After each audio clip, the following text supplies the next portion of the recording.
Teacher down here.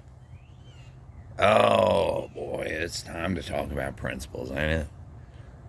Well, if you, being a teacher, have the good fortune to have a good principal, thank your lucky stars. You won the lottery. So here's the deal. Here's what happens. A lot of people, they go into teaching with the intention of working their way up to administration. Now, where I'm at in Colorado, you only have to be, I don't know what it's like elsewhere. I have not looked into it. You got to be a teacher for 3 years before you can become an administrator. Okay, 3 years. Now, if you're lucky, uh, well, let's talk about that for a moment. If you're a good teacher within 3 years, you're pretty much a born teacher. All right, and that's your calling, that's your vocation, I think. And I would think most people, anybody who could be a good teacher within, say, 3 years, that person doesn't want to be an administrator. They want to be a teacher because they're a natural, right? Most teachers can't find their ass with both hands in 3 years. I know I couldn't. Took me longer than that to figure it out. Um, but the people who want to climb the ladder and want to be administration, they can do it after 3 years in the classroom, uh, which means they basically don't know what the hell they're doing. And most administrators I've worked with, I can safely say, we're not good teachers, ever. Um, there's a couple exceptions, but by and large, they were never good teachers. Just like most people who become coaches, instructional coaches. They were never good teachers. They didn't know what they were doing. They moved into coaching, because that was, I don't know, carried some prestige or something. But yeah, administrators, people who become assistant principals and principals, they went to the classroom for a few years, and then they went and got their principal license. And I can tell you from experience, because I got my principal license. I was an assistant principal for a while. Uh, and I got to tell you, that is all right. So I went to high school, I got my undergraduate degree. Uh, Principal school is literally, and I do not exaggerate when I say literally, the easiest academic work I ever did in my life. The easiest. It was easier than high school. No shit. I'm not exaggerating. I'm not.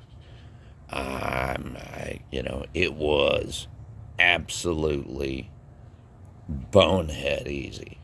Like, I didn't have to put any real effort into it at all. And it was super easy. And the exam for my license was, well, let's put it this way, all right? For the exam in Colorado, it's called the Praxis. They gave you like 3 hours to do it. Like 3 hours. I was done in 45 minutes. And that was after checking my answers on everything. And I looked around the room and I was like, you guys still working on this? And everyone's still diligently working on their exam. I was done and had double checked everything in 45 minutes. And on top of that, I was hungover too. So I got up and I went, well, I guess I'm done. Here's my test, and I turned it in, and that was that. I mean, it was the easiest shit I ever did in my academic career, counting high school. So, anybody who thinks that principals are, and that's an exam to become a principal. That's a license to be a principal. Everybody thinks principals are somehow smarter than teachers or whatever. Bullshit. Bullshit. Principals are basically the dregs of the teaching community. Really. They're the ones who decided they didn't want to do the work of being in a classroom and doing the work. The real work, which is the teaching part. They decided they didn't want to do that.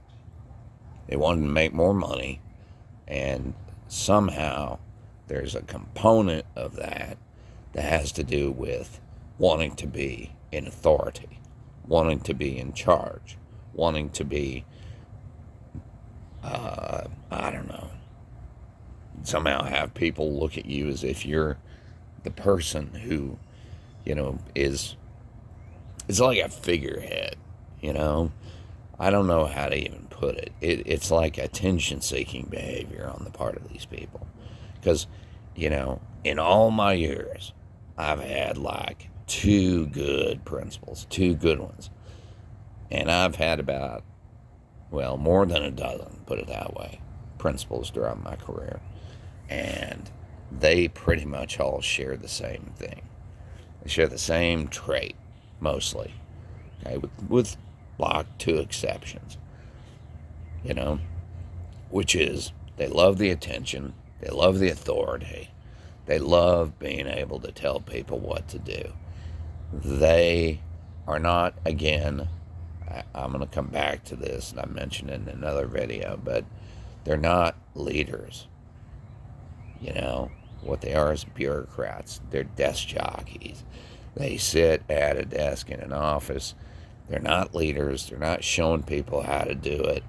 They're not supporting people. They're not out there rolling up their sleeves and doing the work. They are bureaucrats. And they're making better money than teachers are, and teachers are doing the work. And that's what it comes down to, is, they're not servant leaders. That is the problem. We have people in charge who basically didn't pay their dues as teachers first before they became desk jockey administrators. And they do not relate to what teachers deal with. They just don't. And it's weird and disturbing, and they're not helping people do their job. And that's what it comes down to. So, I know that some schools do have good principals. I know that. But I got to tell you, by and large, the people who go into that line of work, they're not serious about educating kids. What they want to do is run a parent gratification center where when a parent's irritated or annoyed or whatever, that parent gets what they want, and the teachers be damned. The people who come in there every day and grind it out and deal with the kids and do the grading and you're lucky when you get to go take a leak, because that's, few and far between. You got to go dash out at passing period time and go take a leak and then dive right back into class. And that's what teachers do. And having been, I was an assistant principal for a while. Having done that, I know that job comparatively is easy.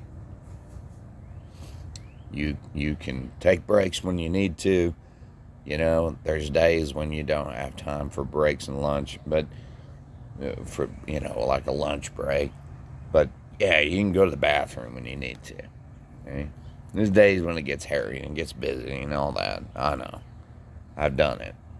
I worked in a Title I school, very difficult environment, a lot of discipline. That's mostly what I did. But I can tell you, compared to being a teacher, that's easy. You deal with the occasional difficult parent who wants to argue with you about disciplinary action, and you simply sit there and go, well, okay. You want to argue about that, I guess. Here's your contact over at the district. appeal it. Call them up, tell them you don't agree. I mean, that's, And then if they agree with you, they'll call me up and go, "Hey, you bonehead, what are you doing suspending this kid?" And I'll be like, sorry. And that's pretty much it. I mean, it's but yeah. I mean, I wrote, I don't know how many suspensions when I was an assistant principal. I don't know. I didn't keep track. A lot. Working in a tough community full of gangs and stuff. We had fights all the time, and I suspended a lot of kids, and I had nobody ever appeal a suspension ever. I did have a couple of parents over the years, a few parents, they always say, "Oh, we're gonna get an attorney," and I'm like, "All right, get your attorney and have him contact this guy, this area superintendent guy, and we'll have your lawyer talk to our lawyer." I was never afraid of lawyers, That they're always like, "Oh, we're gonna get a lawyer," and nobody ever did. Nobody ever got an attorney and brought an attorney in to a suspension deal, because they always knew their kid was involved in like a fight or whatever. So, building administration, bunch of ass clowns, pretty much across the board. Teacher Dan here, signing out.